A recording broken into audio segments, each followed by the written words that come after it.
प्यारे बच्चों, कहना कुछ नहीं है, बस जीवन में एक शुरुआत होती है सबकी, और इसके बाद स्टेप बाय स्टेप हम लोग एक कदम के बाद दूसरी सीढ़ी, तीसरी सीढ़ी चढ़ते रहते हैं। जब पहली सीढ़ी पर हम कदम रखते हैं और दूसरी पर जाते हैं, तीसरी पर जाते हैं, चौथी पर जाते हैं, तो जैसे जब आप पहली पर रहोगे या दूसरी पर आप रुक जाओगे तो फिर आप आगे नहीं बढ़ पाओगे। आपको बढ़ना है तो दूसरी पर जाना होगा, और दूसरी पर जब आप जाओगे तो पहली सीढ़ी छूटेगी। समझ रहे हो? ये विदाई का कोई मैटर नहीं होता है मेरे हिसाब से। और इमोशनल जीवन में कभी इमोशनल मत होना कि दुनिया आपके इमोशनल जो है वो ब्लैकमेल करेगी और सब इस्तेमाल करेगी। कोई संसार में किसी का नहीं है, कोई किसी का नहीं। सबको अपने हिसाब से जीना है। सबके लिए ईश्वर ने एक व्यवस्था बना के दी है कि आपको इस व्यवस्था में अपने आप से लड़ना पड़ेगा, अपने आप से चलना होगा। अभी जब भी कोई समस्या होगी, आपकी परीक्षा देखिए अभी होने जा रही है, आपको लिखना है। आपकी कॉपी है, आपकी किताब है, सारी व्यवस्थाएं सब आपकी। आपके लिए कोई बात लिख नहीं देगा, आपको लिखना होगा।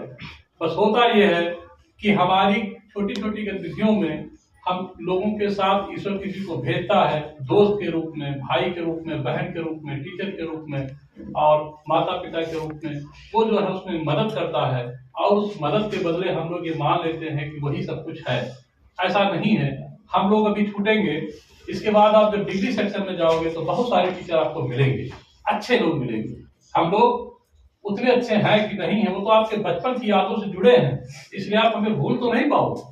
लेकिन ऐसा नहीं है कि आगे नहीं कोई मिलेगा, बहुत अच्छे लोग मिलेंगे।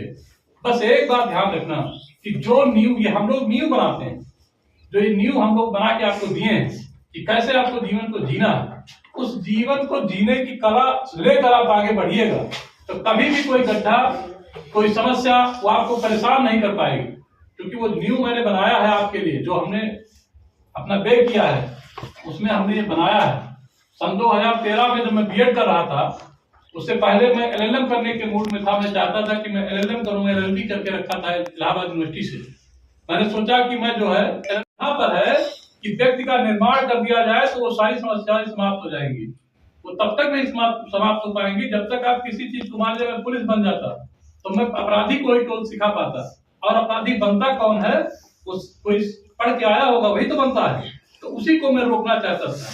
मेरे मन में यह था कि मैं बच्चे का निर्माण बचपन से ही कर दूं कि वो आगे चल के खराब ही ना हो, सही रहेगा, अपनी लाइन पर सही रहेगा। मुझे खुशी भी इस बात की है कि पिछले 12-13 सालों में जो हमने किया है उसमें मेरा कोई भी बच्चा इतना डिफाल्टर नहीं, किसी को जेल नहीं जाना पड़ा है, किसी को कोई समस्या नहीं जो है हो पाया है। आज तक किसी को कोई समस्या नहीं हुआ और किसी प्रकार की कोई गतिविधि, अनैतिक गतिविधि में हमारा कोई बच्चा लिप्त नहीं है। मुझे इस बात की बहुत खुशी है। मैं बहुत संतोष अपने आप को रखता हूं कि हाँ, मैंने जो पढ़ाया वो बच्चों के जीवन में है। इस आधुनिक दुनिया में ये जो नैतिकता है वो बहुत तेजी के साथ खोती जा रही है। लेकिन मेरी ये हमेशा अपील है आप सभी से, छोटे हो बड़े हो सभी से अपील है कि अपनी नैतिकता को बना के रखिए और पूरी ईमानदारी से अपनी मेहनत कीजिए। जो आपको करना है, जो आपको कर्तव्य दिया गया है, उस रोल को समझिए। ईश्वर ने आपको एक रोल में फिट किया है कि आपको इस रोल को निभाना है और उस रोल को पूरी ईमानदारी से निभाइए। नहीं निभाएंगे तो वो रोल तो आपको कर ही रहे हैं आप, वो रोल में आप फेल हो जाओगे और आगे आप कुछ उस रोल से आपको हटा दिया जाएगा, वो भी आप नहीं कर पाओगे जो आप कर रहे हो। माता पिता बड़ी उम्मीद लेकर आप लोग को यहाँ तक भेजते हैं, पढ़ाते हैं, लिखाते हैं। इंटर के बाद बहुत सारी बच्चियां जो अगली बार थी वो नहीं पढ़ पाई, उनका नहीं आगे क्लास हो पाया, बहुत सारे कारण रहे होंगे। लेकिन मैं चाहता हूं कि आप लोग को कभी भी कोई समस्या हो, ये तो ठीक है कि मैं आपके साथ अभी भी था, अभी तक भी कोई दिक्कत आपको होती थी तो आप लोग शेयर करते थे, छोटी बड़ी जो भी होती थी।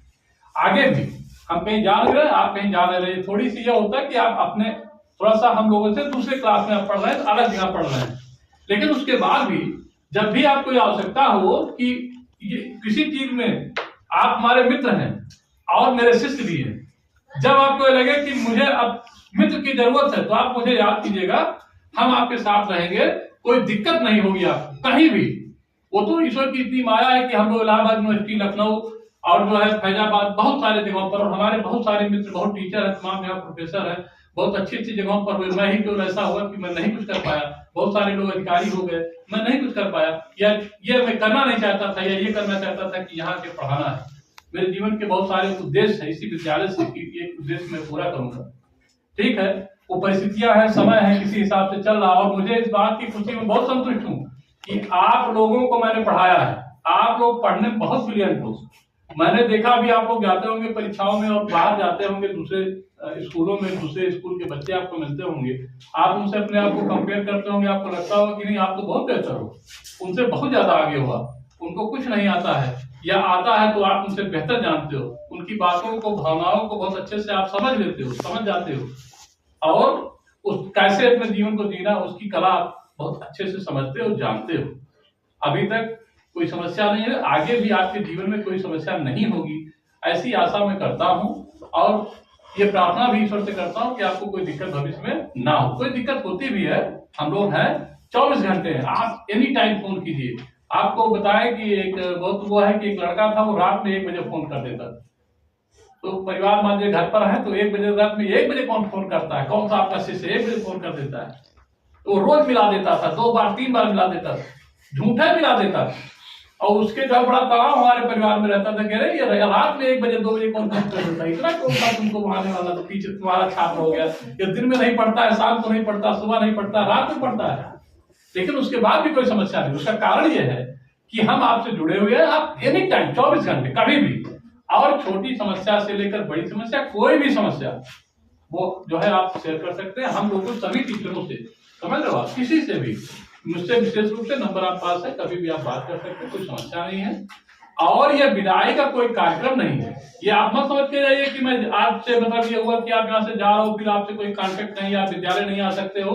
ये स्कूल आपका है, सदैव आपका है, ये मेरा नहीं है स्कूल, इसमें कहीं मेरा नाम नहीं लिखा है, मेरा नहीं है। पिता देखिए मैनेजर है, वो अपना देखते हैं, जब तक वो चाहे तब तक मैं इस कुर्सी पे हूँ, जिस दिन वो नहीं चाहेंगे कुर्सी मैं छोड़ दूंगा। अभी देखिए इससे पहले मैं कुर्सी नहीं था, प्रिंसिपल की कुर्सी पे मैं कहाँ था, नहीं था। अभी ये पहली बार मैंने ग्रहण किया कुर्सी, आज तक मैं कुर्सी पे नहीं था, कभी प्रधानाचार्य में नहीं रहा अपने स्कूल में, कभी नहीं रहा, ये पहली बार अभी ज्वाइन किया हूँ। और अभी 1-2 साल जब तक हूँ, नहीं तो फिर कोई दूसरा हो जाएगा, देखिएगा। मेरा इसमें कुछ नहीं है, मैं आपको केवल पढ़ाने के मेरे जीवन का एक टारगेट है कि हाँ मेरे बच्चे इतने आगे जाए, इतना योग्य हो, बस इसलिए हम लोग जो है इसलिए पूरी ताकत के साथ लगे हुए हैं। ठीक है, मेरी ढेर सारी शुभकामनाएं। नंबर कम ज्यादा आपका होगा उसका कोई इशू नहीं है, ये नंबर है, नंबर केवल जो है काउंट होते हैं। आप अपने जीवन में पास हो, सारी चीजें पास हो, आप जीवन में फेल हो। बहुत सारे ऐसे टॉपर लड़के हैं जो जीवन में, बहुत सारे टॉपर लड़के हैं जो जीवन में कुछ नहीं कर पाए, और बहुत सारे ऐसे लोग जो वास्तव में जो है बहुत टॉपर नहीं रहे, जैसे सचिन तेंदुलकर जी हैं, अमिताभ बच्चन जी, बहुत सारे ऐसे लोग हैं जो नहीं पढ़े लिखे हैं, और वो लोग क्या किए जीवन में बहुत अचीव कर लिए, बहुत ज्यादा आगे चले गए। आप देखते होंगे ये पढ़ना लिखना ये केवल इसलिए, पढ़ाई केवल आपके जीवन में इसलिए कि आप जीने की कला को बहुत अच्छे से समझ लीजिए, संसार को जो क्षमता है उसको आप अच्छे से समझ लीजिए। जीवन की बहुत सारी झंझावतें हैं जो आपको जीवन में झेलनी पड़ेंगी, ये शुरुआती दौर है, आप यहाँ से निकल के जाएंगे, अब आपके ऊपर थपेड़े पड़ेंगे, समझिए कि आप यहाँ से निकल रहे हैं और बहुत समस्याओं में आप जूझेंगे, रोज आपको एक नई समस्या मिलेगी। लेकिन बस एक बात याद रखना कि ईश्वर के ऊपर विश्वास रख के कभी जो है आप पैर अपना मत डिगाइएगा, कभी नहीं हिलिएगा, नहीं लगे रहिएगा कि हाँ हम इससे लड़ जाएंगे, कोई समस्या नहीं है, जो छोटी समस्या है इसका कोई मतलब नहीं, जीवन में इसका कोई मूल्य नहीं है। क्योंकि जो परीक्षाओं को आप पास कर अभी आप दे रहे हैं, परीक्षाएं होंगी, ऐसे ही जब हम लोग परीक्षाओं में बैठते तो हम लोग को बहुत डर लगता था कि कैसे पास होंगे, बुखार हो जाता था, और आपसे बताया कि बहुत तबियत खराब हो जाती, कैसे पास करेंगे परीक्षा, बहुत हार्ड परीक्षा होगी, ऐसे होगा, कुछ नहीं होता था। अब देखिए पास हो गया, हम लोग को टेंशन नहीं होती है, जानते हैं कि कोई दिक्कत नहीं है, इतने सक्षम हो कि आपको कोई दिक्कत नहीं है, आप लड़ सकते हो। समझ रहे हो आप? जीवन का एक एम अभी बना लीजिए। अभी इसके बाद हम लोग एक सेक्शन रखेंगे एक दिन जो है कि हम लोग को आगे बढ़कर क्या करना है, उसमें हाई स्कूल और इंटर जो पास आउट होकर जा रहे हैं इन लोगों को रखा जाएगा, वो लोग अपना उसी समय जो है क्लियर कर लेंगे कि हमको क्या करना जीवन में, अपने टारगेट को अभी से लाइन लगा के और हम लोग आगे की तरफ बढ़ेंगे। और उसी जब टारगेट सेट हो जाता है कि हमको यहाँ जाना है, तो हम लोग रास्ता पकड़ लेते हैं, वहां चले जाते हैं। जब रास्ते नहीं होते, रास्ते कई होते हैं, समस्याएं बहुत ज्यादा बढ़ जाती हैं। क्योंकि आपको ये जीवन की ये चक्र है, पढ़ाई की रुचि नहीं है। मैं 35 वर्ष से ऊपर का हूँ, तो 35 वर्ष का हूँ और 35 वर्ष में अभी चल रहा है, अभी कोई रुका नहीं है, शिक्षा का कोई रुका नहीं है, कहीं नहीं रुका गया। अभी वो चल रहा है, कब तक चलेगा कोई पता नहीं है। जब तक जिए तब तक पढ़िए। ज्ञान जो है वो आपके जीवन में बहुत अमूल्य निधि है, आपके जीवन के लिए बहुत अमूल्य निधि है। जितना आप सीखोगे उतना ही आप निखरोगे, उतना ही आप चमकोगे। एक कहावत अपने है कि हीरे को जो है जितना आप वो कर दोगे, मतलब घिसोगे, उतने ज्यादा उसमें निखार आती जाएगी। जितना ही आपके ऊपर तमाम झंझावतें आती जाएंगी, उतने ही आप निखरते जाओगे। आप लोग बहुत योग्य हो और उस झंझावतों को झेलने के लिए ईश्वर आपको शक्ति देकर भेजा है, इसीलिए वो समस्याएं भी देगा और उन समस्याओं से आपको लड़ना होगा और जीतना भी होगा। वो आप जीत भी जाओगे, जब आप लड़ोगे तो आप निश्चित जीत जाओगे, क्योंकि ईश्वर जो है वो सबका पिता है, परम पिता जो है वो सबको ये चाहता है कि कोई मेरा पुत्र टूटे नहीं, हारे नहीं, वो लड़े और जीते। ठीक है, इन्हीं सभी बातों का जो है मैं अपनी बाड़ी विराम देता हूँ। लेकिन एक लाइन में आपसे कहूँ, वो जो है वो क्या कहते हैं, एक शायरी थी बहुत छोटी सी, हमारे यहाँ एक लेखक लोग कहते थे कि जो है ये जो रुकने और चलने का जो नाम है, कहते थे कि वो परिंदे भी नहीं रहते किसी के आशियाने में, मेरी तो उम्र गुजरी है किराए के मकानों में। वो कहते थे कि मतलब ये तो उम्र ही हमारी पूरी किराए के मकान में है और परिंदे कभी आशियाने में नहीं, उसमें नहीं रहते, आशियाने में उड़ते रहते, वो यहाँ रहेंगे, फिर अगली क्लास में, फिर अगली क्लास में, फिर अगली क्लास में आप लोग जाते रहोगे। और ये मत समझना कि आप यहाँ रुक जाते तब मुझे पीड़ा होती, मुझे तकलीफ होता, मुझे दर्द होता कि अरे मेरा बच्चा तो आगे नहीं जा पा रहा है। आप जितना ज्यादा आगे जाओगे, जितना ज्यादा जो है वो आपकी धारा अविरल होगी, आगे जाओगे, उतने ज्यादा जो आप जानते नहीं हो कि गंगा की लंबाई वहां से गंगोत्री से निकल कर और वहां तक जाती है, तो इसीलिए तो वो बहुत शुद्ध है, पवित्र है। जो जितना दूर जाएगा उतना पवित्र होगा, उतना अविरल होगा, उतना अच्छा होगा, उतना उसको पूजा जाएगा। जो ज्यादा लंबा चलेगा उसके जल में उतने ज्यादा जो है वो